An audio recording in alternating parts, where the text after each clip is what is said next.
Hello, my name is Zoe Serrano, and I am with the HAPS department here at Adams State University. And today I will be discussing colonialism as a basis for effective revolutions, an analysis of the Haitian and South African Revolution. Research. The ongoing struggle of defining revolutions and which factors contribute to the occurrence of revolutions is of much debate. Colonialism has and continues to alter the trajectories of nations and territories, but has not been explored thoroughly in the context of revolutions. One question I seek to answer today is, how do the direct and indirect effects and structures of colonialism allow for effective revolutions to occur within states? So colonialism as a direct factor in creating a revolutionary state. Through the analysis of the practices of colonialism, the Haitian and South African revolutions' beginnings can be traced to the initial arrival of European explorers. This analysis will allow for the consideration of colonial institutions in the grand scheme of the revolutions that have permanently altered these two nations' trajectories. Despite the difference in times in which these two revolutions have taken place, the colonial institutions within both states still allowed for revolutionary outcomes. First, our outline. First, we will be discussing the historical context of Haiti and South Africa leading up to the revolutions. Second, we will discuss colonial exploitation and brutalities towards lower-class divisions for economic gain. Third, the foreign influence and intervention in shaping the revolutionary trajectories. And finally, the legacies of colonialization and revolution. Early colonial Haiti, Spain, plantations, and slavery. The Creole Indians and the initial Europeans explorers' arrival. When Europeans first landed on the island, the Creole Indians were the first they met, and the colonies would begin here. First, the Spanish colonizers would exploit and commit horrible atrocities to the indigenous people for economic gain. The first 15,000 African slaves arrived on the island in 1517 to work the various plantations on the island, which consisted of sugar, coffee, indigo, and cotton. When the Africans arrived, they were to take over from the indigenous people where they had left off. Many were killed, over 50% were murdered within the first 20 years. The Spanish elites took full advantage of the economic, social, and political structure of Haiti until French influence would begin. Early colonial Haiti, the French influence to French dominance. French influence on the island began in 1625, and the Treaty of Ryswick resulted in Spain ceding the western portion of the island to France, and it would be renamed Saint Domingue. The French colony would become France's most profitable colony due to the plantations, and in order to reach the demand of products, more and more African slaves would be imported and plantations would expand, thus leaving less room for not only slaves but all minorities. Now we will be discussing switching over to early colonial South Africa, initial European arrival. So the first colonizers to land in South Africa was on April 6, 1652.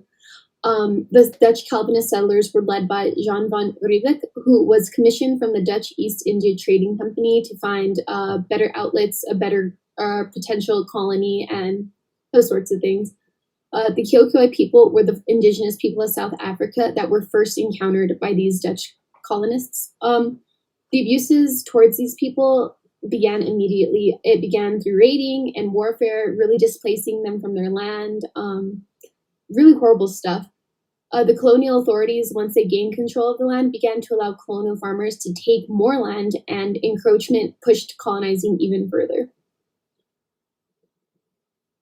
So the Dutch Cape Colony, as it was named, would fall to the British Crown in 1795, then back to Dutch rule in 1803, and finally to British occupation once again in 1806. The discovery of diamonds and gold promoted Britain's wealth and allowed for indigenous exploitation and conflicts between the Dutch and British inhabitants. So the Dutch people that would remain after the British regained control for the last time would become the Boers, and they would travel to the north looking for better agricultural land, and they would contribute to the further displacement of the remaining Khoikhoi people and then the Xhosa people. So caste system and the apartheid as colonial instruments. The caste system of Haiti had three classifications: the whites, the gens de couleur, and the slaves. It began in 1517. The population differences of the castes were incredible. The slaves would outnumber the whites by quite a bit due to the fact that there were so many needed to run all the plantations. Um, and the abuses toward these slaves from owners, basic brutalities were experienced due to these imbalances within the social hierarchy. The middle class, the gens de couleur, would consist of mulattoes, indigenous people, and free Black people. However, they were treated very horribly. They were very much discriminated against by the whites. And the slaves, however, they were not supposed to be murdered. They oftentimes were experienced whippings, and their average lifespan was about 21 years of age. So the caste, now we are switching over to the apartheid. The apartheid system of South Africa was a political and social system. People were divided by their races and they were forced to live in segregated areas that were very unequal. Whites very much had better institutions, better schooling, better jobs. This legislation allowed for states to punish those that were even opposed to apartheid. This segregation again allowed for unequal education and horrible working conditions that allowed for the cycle of oppression to continue and keep elites in power. Economic gains and distribution of wealth and power within Haiti.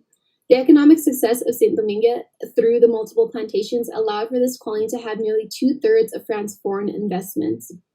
Plantation expansion was due to the need to meet more demands and push lower caste members, lower white people within the first caste of farmers and slaves, had to be closer together in less than ideal conditions and worse overall treatment.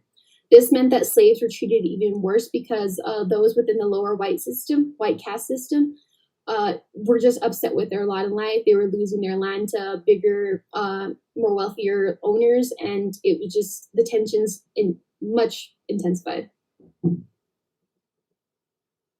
So the economic gains and distribution of wealth and power within South Africa. So the exploitation of low-wage workers in South Africa would begin in 1910 with the discovering of diamonds and other minerals. So the mining of these diamonds and other minerals in the nation was extremely profitable due to these low wages and lack of labor rights. And the white-dominated economy was a result of a free capitalist economy that very much kept Black people at the bottom. Basic human rights abuses experienced in Haiti.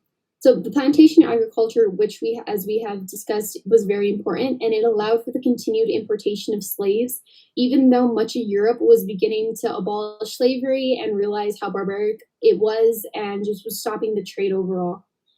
So due to this and the continued importation, overpopulation of slaves would lead to even worse living conditions. And discrimination towards the second and third castes from the white European elites would persist, especially even if these Black people and indigenous and mulatto people were free, they were still heavily discriminated against. Basic human rights abuses experienced in South Africa. Wage rates were based on racial background, and displacement was due to racial segregation, again, returning to the fact that Black people and indigenous people, mixed people, were all forced into very horrible living conditions. And the white-dominated economy allowed for the continued exploitation of low-educated and low wages geared towards the non-white populations. This lack of basic education that many did not receive would contribute to the apartheid system not allowing people of color into politics, into any place of power. They had no voice whatsoever. Important in an effective revolutionary state is the fracturing of classes. This means that within the white classes, that people were beginning to disagree on certain fundamental rights. They were just upset. Some were profiting and some were not. And in the case of Haiti, elitist views against lower level whites promoted a fracture, and these social issues were to develop even further. And of course, abuses against non-whites and slaves allowed for unity and the platform for an uprising. Since they were not allowed to really be amongst each other and slaves were forced into these horrible conditions, this kind of promoted this sense of unity and this need to change, that it just something must give. And switching over to South Africa, the changing of views around the world concerning racial equality and basic human rights was very apparent. As this revolution happened a lot later than that of Haiti's, this colonizing became more recognized as problematic, and more international activists and white sympathizers began to really speak their voice and kind of help the people of South Africa gain their rights against apartheid and really promote the internal resistance against it as well. So, really important in revolutions is the leaders, of course, especially if these are to be effective revolutions. And as rebellions began to occur across Saint Domingue, and tensions between the French and British were escalating, as during that period, European powers were really fighting for imperialism and that sorts of thing. Toussaint Louverture became the leader of the uprisings. He would really push against French forces and would really rally and encourage other slaves to push against the white colonists. And switching over to South Africa, due to the countless abuses experienced by South Africans, many revolutionary groups would develop, with leaders such as Oliver Tambo and famous Nelson Mandela coming into light and leading kind of the political push against apartheid, and really promoting other groups to kind of unite, because they all had a very similar goal in just getting rid of apartheid and making sure that people of color and South Africans had a voice. So tactics used by Haitian revolutionaries. So during the Haitian Revolution, the slaves and Black people used their larger population against French forces, as we had discussed earlier, for years, and both sides' death tolls were extremely high. But due to France's depleting economy, not much could be done to stop the uprisings, especially with this group of people that was just entirely done with it. They saw their opportunity and they went with it. And this is due to the conflicts with other European countries, like the French Revolution, and the ideas kind of spreading throughout the region, and the slaves really understanding if their time is now, if there was ever a time, their time was now. And the economy was just really weak. They couldn't, the French forces couldn't afford to really send any help into Haiti. They kind of just were it's just not worth it at this point. So switching over again to South Africa, the tactics they used was the use of protests and violence from revolutionaries, and it was used against the government. And the government itself would resort to brutalities and violence as a counterforce to the change that they had been wanting. The South African Revolution witnessed more negotiation, as each side would engage in physical conflict. Many representatives from both the government and the revolutionary side chose to hold negotiations, supported by the United Nations itself. So due to this, there was quite a few guerrilla war tactics used by revolutionary groups. This is due to the fact that when they chose to peacefully protest or get active politically, they were met with an extreme amount of violence, and many were murdered and tried to be silenced. So of course, one approach would be to start violence and start kind of taking out people. But as these times were fairly new compared to Haiti's, especially this is happening in 1960s, 1970s, 1980s, the United Nations would try to get very much involved and support negotiations to see what these two opposing sides come to.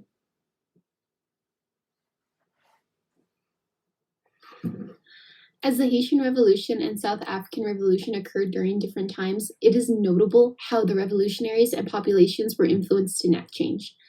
Taking into consideration the context of the surrounding areas and the general status of world powers during crucial time periods allows for a better understanding of how certain events or ideas unfolded, especially in these two cases.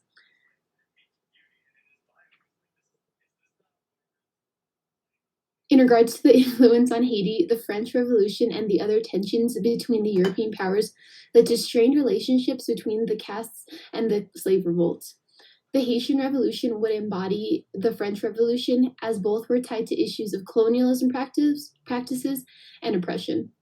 The changing attitudes of many European powers towards colonialism were very evident during this time period, largely due to the fact that the Enlightenment period really was around this time.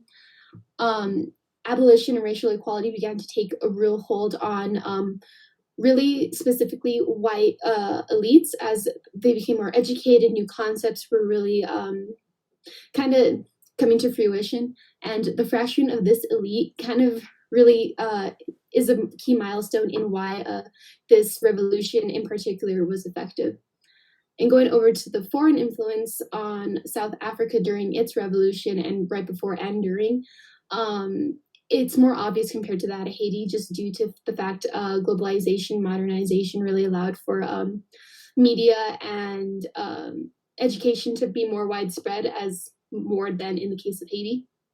The blatant racial discrimination in South Africa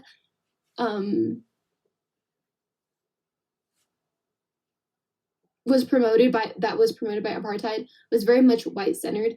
Examining more thoroughly the effects of modernization in this case and globalization and the foreign influence really allows for the understanding of how like notions of democracy specifically from America really influenced these groups to enact change, do political protests, work strikes, and even like physical conflicts in the notion of like promoting a new form of democracy that might not have been particularly American per se, but more adapting democracy, what it could mean to them in terms of the war against apartheid and really abolishing that kind of segregation and really promoting racial equality.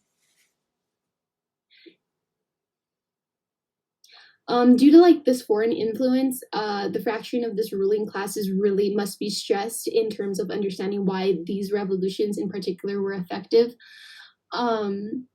As they promoted radical change against the established government, the caste system contributes to this, the severe lack among overall unity of the populations in South Africa are very much, and the promotion of like-minded individuals being able to really get together and exchange ideas and really consider what the general population will want in terms of this.